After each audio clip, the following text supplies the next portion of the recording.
Mbak Nurul ini kan mimpin banyak organisasi. Oke. Yes. Perempuan tuh bisa mimpin gak sih? Ayo, pertanyaannya. Tapi kemudian memimpin 3 juta orang dan itu bentar lagi akan demissioner, menurut aku itu sebuah pencapaian luar biasa. Iya. Berarti bentar lagi nyalon jadi caleg ya?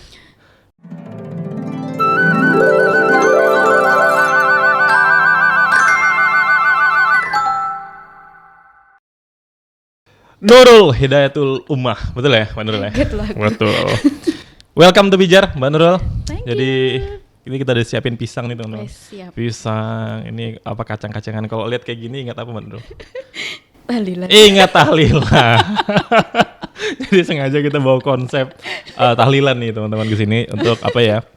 Menghargai beliau lah, karena beliau kayaknya kangen nih dengan suasana kampung kan, pasti di Jakarta meetingnya di hotel, gitu-gitu kan, jadi kita bawa suasana di kafe, resto gitu, makan salak gitu loh. Jadi, thank you Mbak Nurul udah mau join. Jadi aku pengen nanya satu hal Mbak Nurul. Mbak Nurul ini kan mimpin banyak organisasi, Yes. Perempuan tuh bisa mimpin gak sih? Ayo, pertanyaannya. Oke, perempuan bisa mimpin gak sih? Bisa banget dong. Kenapa nggak bisa? Kenapa bisa? Terus kenapa ada stigma nggak bisa? Oh iya, gini. Sebetulnya Sebetulnya perempuan itu sangat bisa di berbagai macam situasi dan kondisi. Apalagi soal memimpin dan dipimpin dan lain sebagainya. Memimpin itu adalah seni yang bisa dipelajari. Artinya ini semua manusia bisa untuk memimpin. Khususnya perempuan bisa banget memimpin di manapun ya, di level organisasi, baik di regional, nasional, bahkan internasional gitu. Karena apa? Karena basically kita dianugerahi dianugerahi kesempatan yang sama dan juga memiliki kapasitas yang sama lah untuk melakukan sesuatu, khususnya untuk memimpin sesuatu gitu ya. Dalam organ tubuh manusia nih, perempuan dan laki-laki organ tubuhnya beda dong. Beda. Kejebak deh. Beda sih. Beda. Organ secara biologis memang berbeda gitu. Perempuan dengan organ tubuhnya, laki-laki dengan organ tubuhnya dan juga dengan dengan kodratnya masing-masing. Karena perempuan ada masa-masa haid gitu, ada masa-masa melahirkan, menyusui, nifas dan lain sebagainya. Nah, laki-laki ini juga berbeda. Tapi ada ini ya, stereotip dan sebagainya. Stereotip itu muncul karena gender. Nah, gender itu kan based on ini ya, perception, based on konstruksi sosial. Socially constructed. Yes, konstruksi sosial yang pada akhirnya dari zaman dulu sampai bahkan sekarang gender itu konstruksi sosial itu masih kuat sekali. Jadi budaya patriarki sebenarnya di Indonesia itu masih sangat kuat sekali gitu. Kalau misalnya kita sebagai perempuan nggak mau mendobrak itu dan nggak mau kayak punya kesempatan untuk bisa di berbagai macam sisi kepemimpinan atau misalnya di ruang publik yang lebih luas, itu gendernya konstruksinya akan itu saja. Oke, stop sampai di situ. Gitu. Makan salak dulu. Ini serius banget ya. Jadi makanya makan salak dulu. Tapi ya Mbak Nurul kan, konon tuh orang bilang bahwa perempuan tuh lebih pakai rasa. Jadi laki-laki tuh lebih pakai logika. Kayak lagu kan cinta ini nggak ada logika gitu kan. Itu lagu lama ya, anyway. Tawan umur kita. Nah, jadi cewek itu kadang pakai rasa, sedangkan cowok itu kadang pakai logika. Nah, kan seni memimpin tuh. Gimana tuh kalau Mbak Nurul ngeliat itu kan? Gini, emang basically perempuan itu lebih kayak ada perasaan gitu, kayak peka, kayak itu tuh kayak kayak perasaan yang memang hadir secara natural gitu, karena perempuan memang diciptakan sebagai makhluk yang peka, berperasaan dan lain sebagainya. Maka ketika memimpin, memang ada at some point ada beberapa yang kita pakai perasaan. Gitu. Ada beberapa hal-hal perasa yang kita pakai. Ya, jadi kita kayak nggak semata-mata pakai logika, which is yang terus kadang itu bisa menimbulkan perpecahan dan sesuatu yang strict, yang kaku dan lain sebagainya. Kadang malah perempuan itu memiliki sisi-sisi yang peka, sisi-sisi yang lebih memakai perasaan. Contohnya kalau misalnya kita mau ada komunikasi dengan antar misalnya vertikal atau horizontal, itu perempuan lebih luas. Lebih luas menurut ya? saya. Kalau laki-laki itu lebih kaku? Bisa jadi. Kadang katanya berdasarkan logika. Ini stereotip bukan nih? Atau oke, kita bicara pengalaman nih. Ini pengalaman ya. Ini pengalaman ya. Berarti menurut Mbak Nurul selama ini perempuan itu lebih luas dan kemudian laki-laki lebih kaku.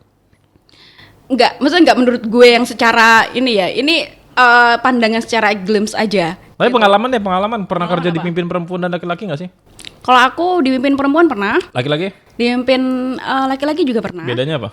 Itu bedanya sih sebetulnya apa ya? Saya tidak waktu itu memang tidak secara apa ya, kayak concern tentang perbedaan dan lain sebagainya. Tapi sebagai perempuan mungkin perbedaannya adalah mungkin pemimpin perempuan ini lebih peka soal perhatiannya. Mungkin kayak kebutuhannya apa, lebih kayak heart to heart gitu loh. Seorang ibu lah ya, layaknya seorang ibu ya. Gitu, kayak lebih memperhatikan sisi-sisi yang so details. Jadi kalau laki-laki itu nggak ada kebawaannya gitu? I don't know. Okay. Mikirnya uang terus, cuan terus. Waduh. Loh itu bapak kan mikir uang. Jangan-jangan bapak ini. Loh, sebagai seorang bapak tuh mikir popok anak gitu kan, terus pikir itu. Perempuan mikirnya yang keibuan, laki-laki mikir cuan gitu. Aduh, baik. Jadi pengalaman benar bahwa emang secara secara seksual gitu ya. Mungkin tidak ada perbedaan yang signifikan, tapi secara gender gitu ya. Kemudian gender, ya, betul. Karena gender itu social constructed, lalu kemudian ada persepsi yang kemudian mungkin tidak benar gitu. Iya. Kalau organisasi nih Mbak Nurul, aku kan pengalaman ya pernah kerja dengan laki-laki, pernah kerja dengan perempuan, segala macam. At some point aku ngerasa emang ada hal-hal yang gini, aku tuh bingung mendamaikan. Apa tuh? Kan kita harus ini nih setara gitu ya. Tapi disuruh ngangkat-ngangkat, yang perempuan nggak mau tuh. Suruh nukang-nukang nggak mau tuh gitu. Jadi gimana? Ini mungkin cuma joke ya, cuma lucu-lucuan. Tapi anyway, maksudku gimana sih secara proporsional gitu dalam organisasi Mbak Nurul menempatkan perempuan dan laki-laki secara proporsional?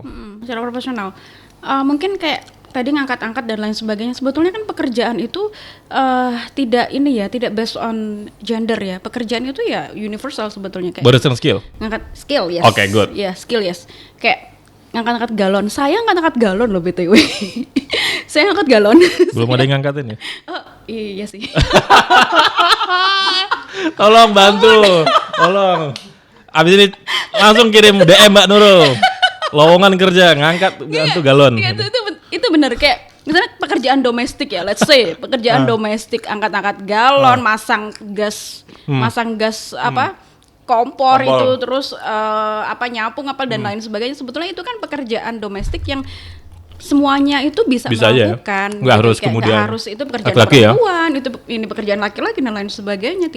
Tidak harus seperti itu. Nah, maka di organisasi pun ada part-part yang memang kalau di organisasi kan kita basically tuh kayak skillnya sama gitu loh Mas. Kayak teknik lobbying, teknik komunikasi, pengerjaan konsep dan lain sebagainya. Jadi kayak itu setara, menurutku ya setara. Perempuan dan laki-laki punya kesempatan yang sama dan punya ruang yang sama untuk bekerja bareng-bareng membesarkan suatu organisasi misalnya, atau perusahaan misalnya gitu, dari teknik komunikasi, lobbying sampai konseptor. Itu nggak ada yang kayak ini harus laki-laki nih, ini harus perempuan nih.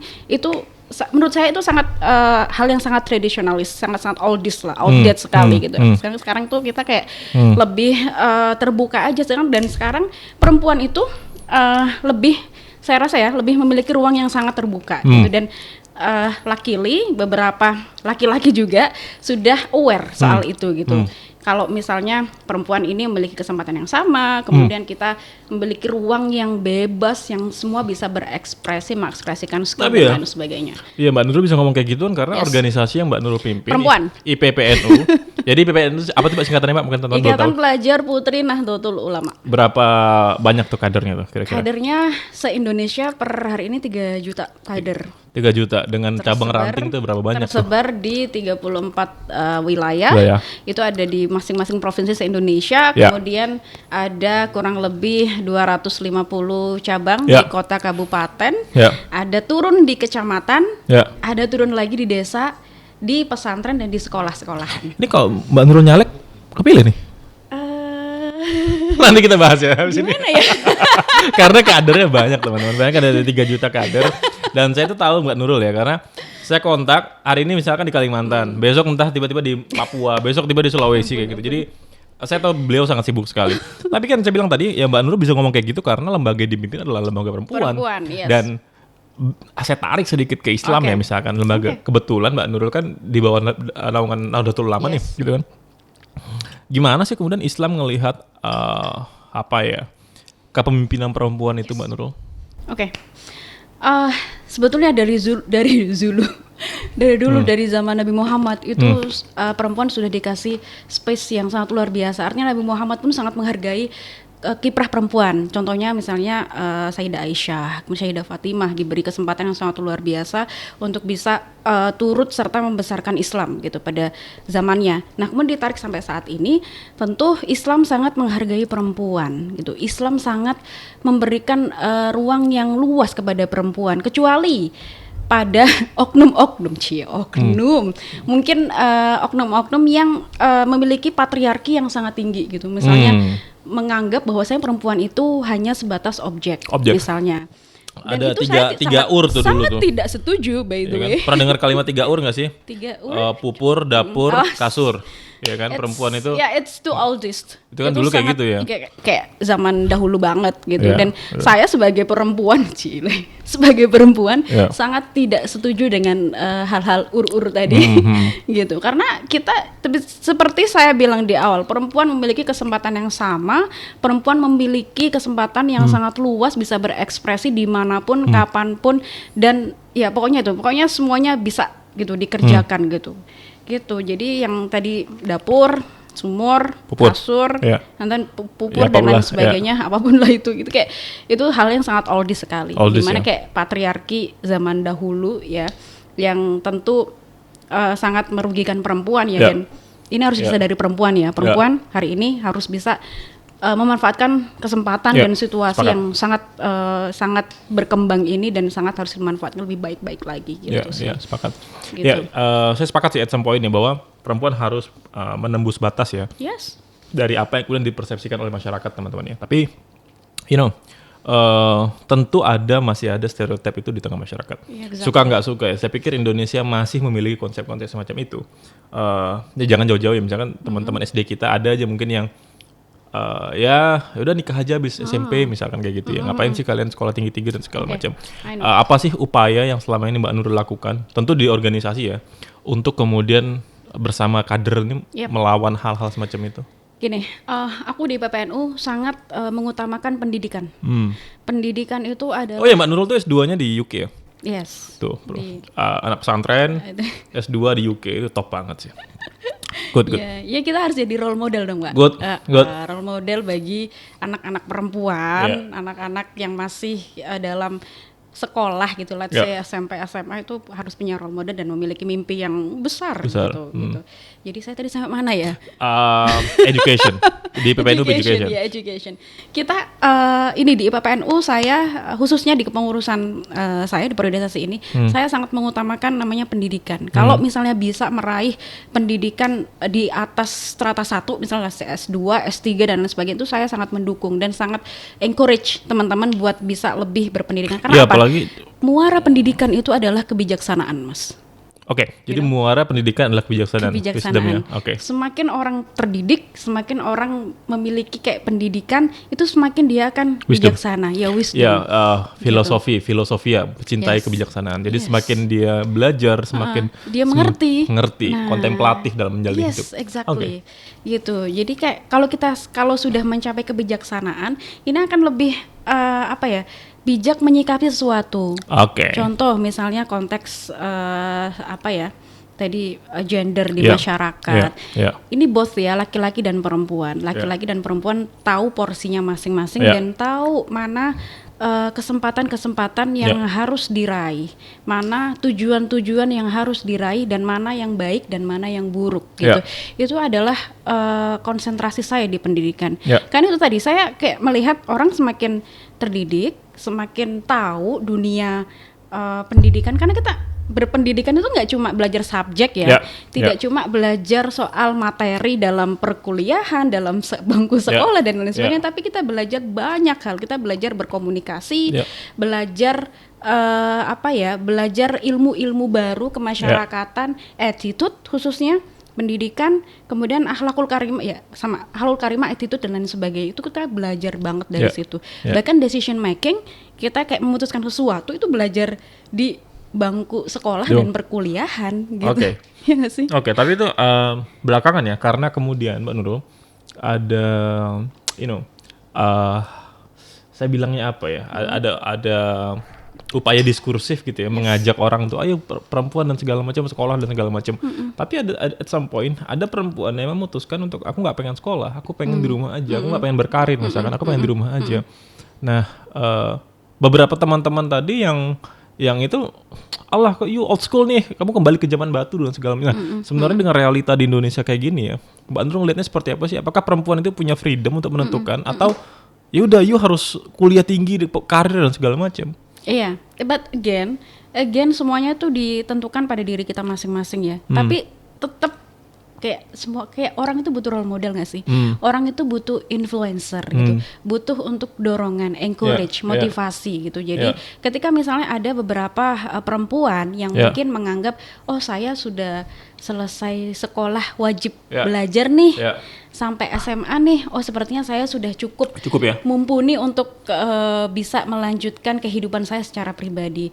Nah, tapi kalau misalnya ini tidak dikasih motivasi, perempuan-perempuan ini tidak kita kasih motivasi, tidak kita kasih kayak vision, kita tidak kasih semacam suntikan motivasi, ini akan berhenti di situ saja gitu. Maka dari itu tugas dari IPPNU adalah bisa membuat perempuan-perempuan ini bisa lebih aware terhadap masa depannya gitu, bisa lebih aware terhadap kebermanfaatan dirinya gitu. Karena kalau IPPN kita berbicara soal maslahat ya, kita berbicara soal kebermanfaatan. Jadi anak kader satu kader IPPNU ini harus bisa menginspirasi dan bermanfaat bagi kader-kader yang lainnya, khususnya masyarakat di sekitarnya gitu, baik di pimpinan wilayah, provinsi, cabang, kabupaten sampai tingkatan terbawah. Gitu. Kalau saya rangkum, Mbak Nurul nih berijtihad di internal bahwa kalian sekolah dulu deh, karena sekarang masih butuh kader-kader yang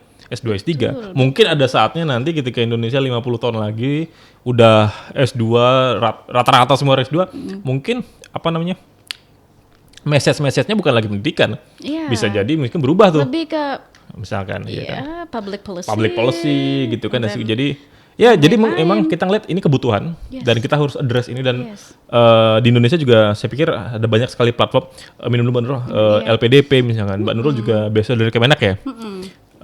Dan hampir setiap negara juga punya beasiswa sendiri-sendiri atau setiap kampus juga punya beasiswa sendiri. Jadi saya pikir ada banyak sekali cara untuk kemudian studi gitu ya, dan sayang kalau nggak dimanfaatkan gitu. Cool, Mbak Nurul. Cool. Apa sih paling mengesankan ya dari seorang Mbak Nurul ketika mimpin satu organisasi tentang your leadership yang you pikir kayak oh ini keren banget nih? Apa? Kok nggak saya tanya timnya Mbak Nurul? Apa yang kira-kira paling keren menurut Mbak Nurul dari your leadership style gitu, yang kira-kira bisa nge-influence dan bisa apa ya? Kayaknya saya tidak bisa menilai diri saya. Apa? Mbak Nurul tuh orangnya kayak gimana? Kayak gimana? Apa kepemimpinan beliau yang oke banget menurut Mbak? Ya, membawa IPPNU jauh lebih baik. Yakin. Jawaban-jawaban politisi sekali, kader-kader Anda. Soalnya kalau nggak bagus jawabannya nanti. Tapi serius, apa leadership style yang Mbak Nurul ciptakan atau create yang bisa inspiring other women bahwa kalian bisa melakukan hal ini juga loh? Saya nggak tahu, tapi ada beberapa setiap saya turun di cabang pasti ada beberapa teman-teman kader-kader di PPNU yang yang kayak discuss, berbicara pada saya gitu. Jadi mungkin leadership saya lebih ke grassroots gitu. Down to earth. Ya, karena saya menciptakan budaya ketika kita menjadi pemimpin di atas misalnya. Karena saya katakan di atas karena IPPNU ini merupakan organisasi nasional. Ketika ketua umumnya ini adalah pucuk pimpinan tertinggi lah, let's say, dan kita masih punya grassroots sampai bawah-bawah. Nah, model yang saya ciptakan adalah saya menyapa seluruh kader-kader IPPNU se-Indonesia gitu. lewat misalnya turun ke wilayah, saya pastikan untuk bertemu dengan kader-kader yang ada di pimpinan ranting atau di desa-desa atau di sekolah-sekolah. Ini saya selalu sempatkan dan wajib. Nah, kemudian yang belum tinggal NTT katanya. Iya, yang kedua adalah memanfaatkan sosial media. Hari ini sosial media itu sudah sangat berguna banget ya buat kita untuk bisa nge-reach para pelajar, kader-kader PPN khususnya se-Indonesia. Jadi saya menggunakan itu. Jadi sebisa mungkin story, DM teman-teman kader PPN pasti saya balas one by one. Gitu. Dan dan itu maksudnya itu saya menciptakan kepemimpinan yang down to earth gitu. Jadi tidak hanya ketua umum yang ada di pusat saja. Menara Gading gitu ya, tapi dia juga bisa ngelihat ya. Turun karena yang benar sih bahwa ke bawah gitu. Ya teman-teman, saya pengen ngajak teman-teman bayangkan ya. Kita mimpin 10 orang, 50 orang itu ya ngos-ngosan tuh. Mbak Nurul harus mimpin selama 2 tahun ya? 3 tahun, sekitar 3 juta kader se-Indonesia, dari Aceh sampai ke Papua. Dan saya tahu ketika di Manokwari kemarin ketika kita Y20 ya Mbak Nurul, ada kadernya juga di Manokwari. Segala macam. Saya pikir, oh my goodness, dan orang ini tuh kayak setiap hari pasti pindah-pindah kota untuk memberi inspirasi kepada teman-teman lain. Dan ketika kader-kader Mbak Nurul kemudian ngelihat Mbak Nurul itu kayak, oh, you are my role model gitu. Dan saya bisa ngeliat, saya bisa rasakan ketulusan mereka ngeliat itu. Nah, emang itu yang saya ciptakan, Mas. Maksudnya gini, anak muda sekarang itu butuh role model. Kayak anak-anak muda yang pikirannya masih kayak labil, pikirannya masih kayak mencari jati diri dan lain sebagainya, itu butuh role model. Apalagi perempuan. Perempuan muda. Jarang. Nah, maksudnya mereka butuh kayak, aku pengen jadi kayak Mbak ini. Karena kalau imajinasi itu tidak ada konsep nyatanya, dia nggak bisa. Kamu harus jadi orang lebih baik misalkan. Ya baik itu apa gitu kan? Kamu harus kayak Mbak Nurul bisa kuliah ke luar negeri. Dia pada punya ada role model. Nah itu pasti ada kayak targetnya gitu nggak sih? Terus aku jawab lagi ya tadi yang menginspirasi misalnya. Selain dari aku turun benar-benar down to earth, benar-benar turun ke grassroots, saya juga juga menanamkan kepada kader-kader di PPNU agar terus meraih mimpinya. Terus meraih mimpinya. Especially for their education gitu, kayak pendidikan. Itu aku tuh selalu nomor 1 pendidikan. Pendidikan tuh penting banget, guys. Pendidikan tuh sangat penting banget untuk bekal teman-teman untuk bisa meraih kehidupan yang lebih baik untuk bisa lebih meluaskan jaringan, untuk tetap bisa kayak bermanfaat bagi orang-orang yang lainnya, karena ya itu khairun nas anfa'uhum linnas gitu kan. Fastabihul khair. Siap. Betul ya, dikoreksi kok. Anyway, teman Mbak Nurul, sekarang Mbak Nurul di tahun 2022 akan lengser nih. Tentu pucuk pimpinan. Jangan lengser dong, bahasanya Pak. Apa jadinya? Demisioner. Akan demisioner. Akan purna. Tentu akan digantikan kader-kader yang lain. Betul. 10 tahun lagi, gitu ya.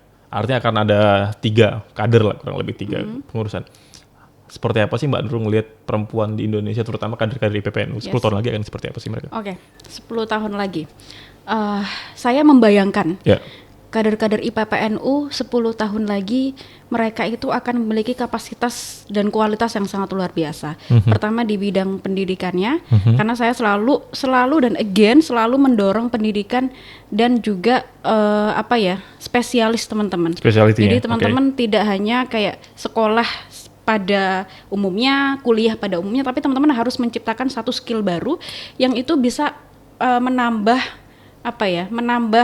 kebermanfaatan dirinya. Contohnya apa? Gitu. Contohnya mungkin teman-teman di PPNU kita tidak hanya pintar secara spiritual, karena PPNU berbicara soal agama ya. Bicara kitab nih jago nih. Pondok pesantren. Tolong yang pengen daftar jadi calon imamnya Mbak Nurul, 30 juz harus hafal. Ya Allah, berat Bu. Berat banget, ya dah 25. Ya pokoknya secara spiritual kan udah mantep lah teman-teman pesantren ya. Secara spiritual ini PPNU sudah tidak diragukan lagi. Dan aku pikir Indonesia tuh udah kebanyakan ustadz kiai Mbak. Kita harus turun, kiai yang kemudian jadi engineer, kiai yang kemudian jadi dokter gitu. That's what I say. Gitu. Jadi selain kader IPPNU memiliki kapasitas spiritual yang tidak diragukan lagi, kespiritualnya, kemudian attitude unggah-ungguh kalau bahasa Jawa unggah-ungguh, tata krama, behavior. Jadi dia harus punya specialty. Kayak misalnya engineer, dokter, IT, segala macam, let's say, atau fashion designer, atau lain sebagainya. Itu harus punya. Betul sih, betul. Gitu. Saya sepakat Mbak. Jadi kalau misalkan orang udah spiritual udah mantep, ketika dia jadi hakim, dia akan jadi hakim yang baik. Exactly. Ketika jadi dokter, akan jadi dokter yang baik kan kayak gitu. Jadi, makanya di IPA PNU kita bangun pondasi. Nah, pondasi ini yang emang kita emang kita tanam buat kader-kader IPA PNU se-Indonesia. Baik dia masih sekolah, entah dia sudah beranjak ke kuliah atau lain sebagainya, itu yang kita tanamkan. Fondasi spiritual, fondasi tata krama itu penting banget karena itu ciri khas dari PPNU. Gitu. Saya sebenarnya pengen ngomong tata krama lebih banyak, cuma nampaknya waktu kita nggak terlalu banyak. Mbak Nurul, aku punya beberapa pertanyaan cepat dan aku pengen Mbak Nurul jawab cepat. Pertanyaan pertama, jika undang-undang mengizinkan kita untuk menghukum orang lain, hukuman apa yang pengen Mbak Nurul kasih pada orang yang menilai rendah perempuan? Cepat. Aduh, hukum seberat-beratnya dong. Iya apa ya? Oh, bukan mati ya? Ya, jangan, gue masih punya peri kemanusiaan. Peri kemanusiaan gitu ya. Tapi dihukum seberat-beratnya. Intinya adalah ya nggak ada lagi lah stereotip bahwa stereotip dan lain sebagainya. Perempuan tuh rendah, lemah segala macam. Iya, kita mampu berdaya. Kita mampu dan berdaya. Yes. Itu masalah opportunity aja sih dan ya secara struktur ya. Karena dan ini brave gitu ya. Kayak keberanian perempuan pelan-pelan untuk bisa. Struktur Indonesia udah sangat terbuka dengan hal semacam ini. Beasiswa udah banyak, pendidikan udah luas segala macam, tinggal sebenarnya dorongan dari secara internal kayak gitu ya. Exactly. Pertanyaan kedua, apa rahasia yang pengen Mbak Nurul tahu dari dunia ini? Coba tuh. Rahasia. Ini tim kreatifnya jago nih. Rahasia yang pengen kamu ketahui. Kan biasa anak kecil tuh kayak, iya sih. Pengen tahu ini. Masih ada nggak sih rahasia dalam dunia ini yang kamu pengen tahu sih? Apa ya rahasianya ya? Saya nggak tahu, saya bukan orang yang kepo sih sebetulnya. Orang kepo ya. Tapi apa ya rahasia? Nggak ada. Jadi susah nih jawabnya gue. Atau untuk teman-teman apa rahasia teman yang Mbak Nurul yang pengen teman-teman tahu? Penciptaan dunia kan udah ada, ya kan? Atau teman-teman yang pengen tanya nanti ya, apa rahasia-rahasia Mbak Nurul yang jarang diomongkan? Nanti boleh tulis di kolom komentar. Q&A nanti dijawab ya di DM ya. Jadi apa rahasianya? Penciptaan semesta. Itu aku udah baca sih. Tapi belakangan tuh gara-gara kita ngelihat kemarin satelit baru yang dibuat itu, ya kan? Aku tuh amazed banget loh dengan dunia itu kayak universe ya, dengan universe kayak wow, ternyata dia memotret citra gitu ya, memotret gambar alam semesta miliaran tahun yang lalu gitu ya. Jadi kayak satelit. Yes. Yang baru-baru ini yang menggantikan satelit Hubble itu yang bulan-bulan ini. Dia memotret cahaya dari alam semesta berapa miliar tahun yang lalu dan ya amazed aja gitu. Artinya kayak dan cahaya kan baru nyampe. Yes. Setelah miliaran tahun berkelana gitu dengan gravitasi yang kuat, akhirnya kemudian nyampe ke bumi dan kita berhasil memotretnya dengan sangat indah. Gue ngerasa kayak wow. Itu sains luar biasa. Saya dulu pengen loh. Dulu tuh kayak saya tuh pengen jadi saintis. Ya pada akhirnya kan saintis itu kan nggak harus IPA. Nggak harus IPA sih. Iya dong. Cuma saya tuh lebih kayak tertarik dengan dunia-dunia alam gitu, luar angkasa, in space gitu. Space. Anak-anak angkatan kita dulu pengennya jadi pilot deh semuanya. Aku pengen jadi dokter. Pilot, dokter. Yaudah. Iya, dokter, pilot. Sekarang YouTuber. Sekarang YouTuber. Influencer. gitu. Kemarin anak ke SCBD Citayam tuh isinya influencer semua. Pengen jadi itu. Iya. Bonge. Uangnya banyak soalnya. Kuliah lama-lama, uangnya dikit. Jadi influencer, satu endorse 20 juta coba. Gimana coba? Ampun Pak. Oke. Bapak kan influencer juga? Iya. Tapi nggak 20 juta. Apaan ini? Udah. Mbak, kalau Mbak traveling gitu ya dan hanya diizinkan membawa 2 benda selama berpergian selama 3 hari gitu ya. Apa yang akan kamu bawa? 2 benda nih. 2 benda? 1. Oke, ATM pasti dong. Oke, asumsi aja ada ATM-nya di sana ya. Oke, ATM. Iya. ATM sama cash dia, money. Oke, uang. Money. Kedua. And then sanitasi. Oke, iya sanitasi kebersihan penting. segala macam. Sangat bersih sekali. Thank you banget Mbak Nurul. Udah kedua. Iya, selama 3 dong. hari. Oh, 3 hari. Kalau satu lagi apa? Buku. Oke, good. Masih senang baca buku? Masih senang. Pertanyaan bukan masih sempat baca buku? Sempet dong. Ya, sempet ya. While traveling kita bisa loh. Thank you banget Mbak Nurul udah berbagi cerita, berbagi inspirasi ke teman-teman semuanya dan saya yakin ya teman-teman pijar dimanapun berada pasti sedikit banyak terinspirasi dengan Mbak Nurul karena saya tahu untuk menjadi beliau seperti itu nggak mudah. Anak dari I wanna say dari kampung lah ya. Dari kampung, emang ya, gue dari kampung. No hard feeling ya. cuy. Mungkin beberapa orang tuh gak suka dibilang kampung, Mbak. Enggak, gue suka dibilang Aku kampung. juga suka dibilang kampung. Karena kalau kamu juga gak punya kampung, gak bisa balik kampung. Iya, gak bisa mudik. Nah, Iya makanya teman-teman Jakarta ini balik kota mereka. balik Kalau kota. lebaran. Kalau lebaran Balik ya kota. penghuni Jakarta akhirnya. Kalau kita Sepi, kan? balik kampung gitu Nah, masih. kita balik kampung, punya kampung. Punya kampung. Jadi dari kampung kemudian mondok, kemudian Pesantren, kuliah ke Jakarta. ke Jakarta. Kuliah lanjut lagi ke UK Lanjut gitu ya. UK. Kemudian jadi dosen sekarang ngajar ketua IBPN. Jadi coacher Y20 juga Iya, bareng-bareng. Gocir juga nih. Dan saya pikir beliau luar biasa. Memimpin 3 juta kader is truly amazing. It's truly amazing menurut saya. Challenging also. Very challenging. Teman-teman depan ini ngurus 2 orang aja pusing mereka nih. Berantem aja tiap hari ini. Yang satu kameramen ini berantem dengan sana gitu ya. Tapi kemudian memimpin 3 juta orang dan itu bentar lagi akan demissioner. Menurut aku itu sebuah pencapaian luar biasa. Iya. Berarti bentar lagi nyalon jadi caleg ya. Oke, mungkin daripada lama-lama Mbak Nurul, satu pesan terakhir nih Mbak. Satu pesan terakhir untuk teman-teman pijar di mana berada dan tidak hanya untuk perempuan, mungkin perempuan laki-laki. Iya. What? Gini, jadi selama teman-teman masih berfokus pada dunianya, kayak bisa di dunia perkuliahan, pekerjaan dan lain sebagainya, manfaatkanlah kesempatan teman-teman sebanyak-banyaknya. Karena sehari ini kesempatan itu sangat terbuka luas, tergantung bagaimana kita bisa meraihnya dan bagaimana kita bisa mencapainya gitu. Itu tergantung pada diri kita sendiri. Harus brave, harus berani dan harus harus mau challenge dirinya sendiri. Kalau aku biasanya kayak itu, aku tuh kadang men-challenge diriku sendiri, aku bisa nggak sih kayak gini, bisa nggak sih kayak gini, dan akhirnya at the end ada sesuatu yang bisa aku capai gitu dengan kayak map itu gitu. Akhirnya ya itu tadi, manfaatkanlah kesempatan teman-teman dimanapun teman-teman berada, baik di dunia pendidikan, pekerjaan dan lain sebagainya, karena itulah yang akan membawa kita bisa survive sampai di tahun-tahun berikutnya gitu, dimanapun teman-teman gitu. Jadi kesempatan itu adalah suatu yang harus kita maksimalkan ya. Jadi jangan sampai ada kesempatan depan nyari yang lain gitu kan gitu. Ada cowok ganteng depan nyari yang lain. Nah gitu. Aduh. Thank you banget teman-teman. Menarik banget setengah jam kita insightful, penuh dengan pembelajaran dari Mbak Nurul, dan tentu ya yang baik diambil ya mungkin ada yang kurang-kurang ya that's human, dan itu yang sengaja kayak pengen kita tampilkan di Pijar, bahwa orang-orang di Pijar hebat-hebat ini nggak semuanya perfect, we are just human gitu ya. We are human. Tapi ambil yang baiknya dan kemudian sebarkan kebaikan itu untuk orang-orang lainnya. Thank you banget Mbak Nurul, dan thank you banget teman-teman semuanya. Sampai jumpa di episode Pijar berikutnya. Bye-bye.